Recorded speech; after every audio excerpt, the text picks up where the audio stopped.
ओडिशार BJP MLA माने महिला मानक कुंभीर कांतरा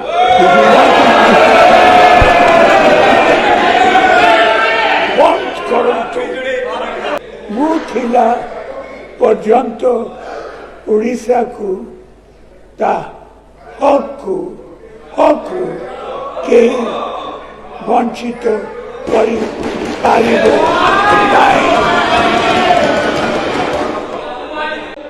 ओडिशावासी को ओडिशावासी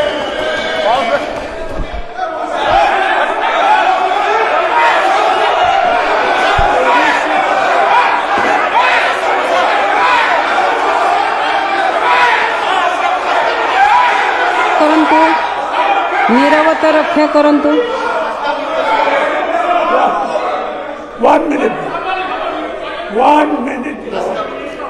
ओडिशावासी को मु भरोसा देउछि मुथिला पर्यंत ओडिशा को ता हकु हकु के वंचित करि पारिबो नाही।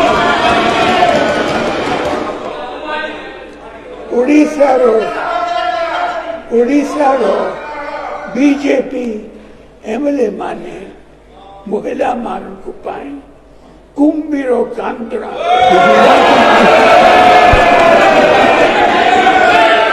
बंद करतु। धन्यवाद। जदि आपंक आम भिडी भल लगा तेब आम चैनल को लाइक शेयर और सब्सक्राइब करने को जमा भी भूलु नहीं।